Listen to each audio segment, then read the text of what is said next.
నా ప్రియ మిత్రులు senior journalist రెండు తెలుగు రాష్ట్రాల Visalaandhra editor R V Ramarao edit page నుంచి ఈ వీడియో లాగ్. ప్రణాళికా సంఘం స్థానంలో నీతి ఆయోగ్ను ప్రవేశపెట్టింది మోడీ ప్రభుత్వం. చివరికి దాన్ని తమ రాజకీయ ప్రయోజనాల సాధనకు వేదికగా మార్చేసింది. ఇండియా ఐక్య సంఘటనలోని బెంగాల్ ముఖ్యమంత్రి మమతా బెనర్జీ మినహా మిగతా 7 ప్రతిపక్షాలు అధికారంలో ఉన్న రాష్ట్రాల ముఖ్యమంత్రులు నీతి ఆయోగ్ సమావేశాన్ని బహిష్కరించారు.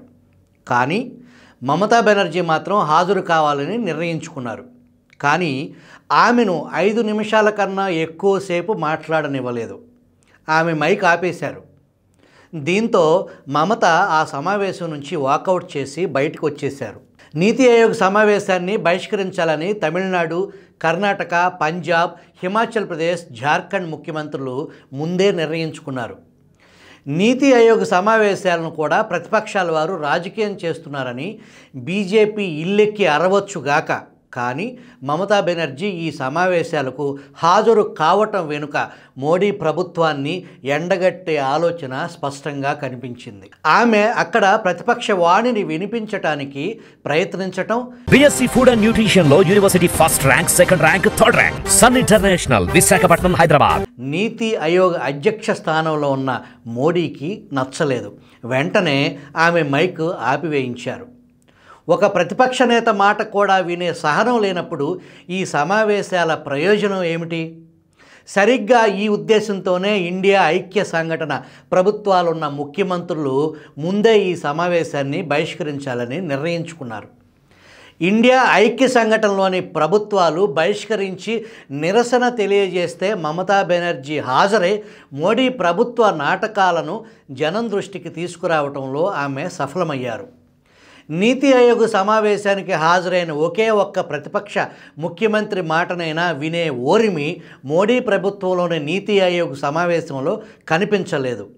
తనకు జరిగిన అవమానాన్ని భరించలేక జీవితంలో ఎన్నడూ ఈ సమావేశాలకు హాజరు కాను అని మమత ప్రకటించటం వెనుక ఆగ్రహం మాత్రమే లేదు, మోడీ నిరంకుశ విధానాలను ఎండగట్టే ధైర్య సాహసాలు ఉన్నాయి. శనివారం జరిగిన నీతి ఆయోగ్ సమావేశం ఏం చర్చించింది, ఏం నిర్ణయాలు తీసుకుంది అన్నదానికన్నా మమతా బెనర్జీ వ్యవహారమే ప్రధాన వార్తాంశం అయ్యింది. ఇది ఆమెకే కాదు, మొత్తం ప్రతిపక్షాల విజయం. ప్రాంతీయ పార్టీల ఆత్మగౌరవం నిలబెట్టడంలో మమత సఫలమయ్యారు. మొత్తం ప్రతిపక్షాల వాణి ఇదేనని చాటి చెప్పగలిగారు. తమ పార్టీ అధికారంలో లేని రాష్ట్రాల ముఖ్యమంత్రుల మాట వినటానికి సిద్ధంగా లేని వాస్తవం నిరంకుశత్వానికే ప్రతీక. అహంకారం అపకారం చేస్తుందని ఆర్ఎస్ఎస్ అధినేత మోహన్ భగవత్ చెప్పిన మాటను కూడా పెడచెవిన పెట్టే స్థాయిలో మోడీ ప్రభుత్వం అహంకారం పెరిగిపోయింది. సమావేశం నుంచి వాకౌట్ చేసిన తర్వాత మమతా బెనర్జీ చెప్పిన మాటలు ఆలోచింపదగినవి. నీతి ఆయోగ్ను రద్దు చేసి మునుపున్న ప్రణాళికా సంఘాన్ని పునరుద్ధరించాలన్న ఆమె అనటంలో అర్థం ఉంది. ప్రాంతీయ పార్టీల ప్రతిపక్షాల ఆత్మగౌరవానికి భంగం కలిగిస్తే సహించేది లేదని మమతా బెనర్జీ స్పష్టంగానే చెప్పారు.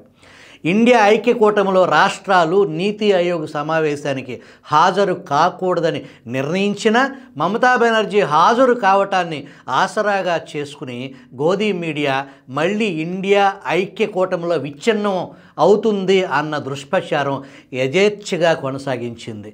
ఇండియా ఐక్య కూటమిలో ఒక్క నాయకుడు తుమ్మినా ఇదే అసత్య ప్రచారం కొనసాగించడం మోడీ ఒడిలో కూర్చోవటానికి అలవాటు పడిన వారికి ఇది నిత్యకృత్యమైంది. మమత వాకౌట్ చేయటానికి కారణం లేకపోలేదు. గోవా, ఛత్తీస్గఢ్ రాష్ట్రాలు రెండింటిని కలిపినా బెంగాల్ అంత ఉండవు. కానీ ఆ రాష్ట్రాల ముఖ్యమంత్రులకు ఎక్కువ సమయం కేటాయించారు. ఆంధ్రప్రదేశ్ ముఖ్యమంత్రి చంద్రబాబు నాయుడుకి 20 నిమిషాల పాటు ప్రసంగించడానికి అవకాశం ఇచ్చినప్పుడు వివక్ష లేదనే వాదిస్తే కుదరదు.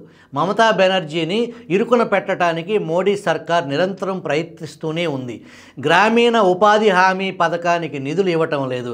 ఏదో రేషన్ షాపుపై మోడీ ఫోటో లేదన్న కారణంగా అక్కడ రేషన్ సరఫరా ఆపేసి పేదల కడుపు మార్చింది మోడీ ప్రభుత్వమే.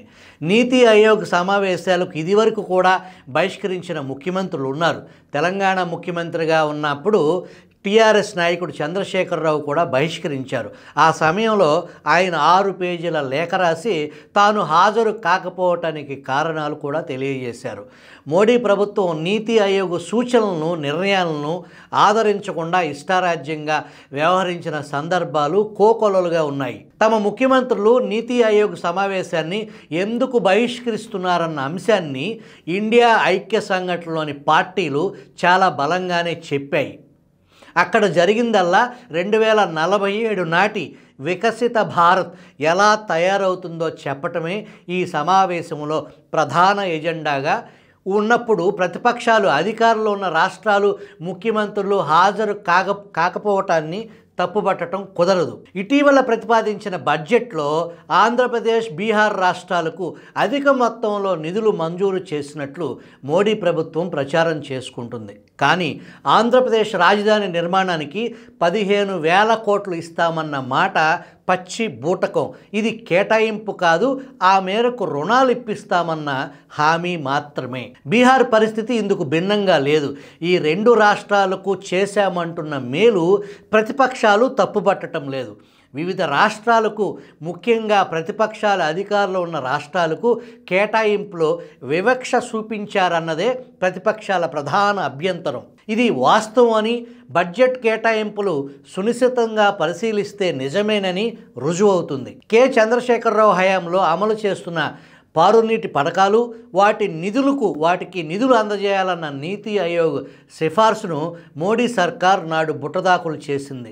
అలాంటి నేపథ్యంలోనే అప్పటి తెలంగాణ ముఖ్యమంత్రి నీతి ఆయోగ్ సమావేశాలకు హాజరు కాలేదన్న వాస్తవాన్ని విస్మరించలేం. తమకు సరిపడని నాయకులు మాట్లాడుతున్నప్పుడు ఆ నాయకుల మైకులు ఆపేసే దుష్ట సంప్రదాయం మొదట మోడీ హయాంలో లోక్సభలో ప్రారంభమైంది. క్రమంగా అది రాజ్యసభకు పాకింది. Modi పేరెత్తితేనే Lok Sabha speaker Om Birla హడలిపోతున్నారు. No no అని గట్టిగా అరుస్తుంటారు.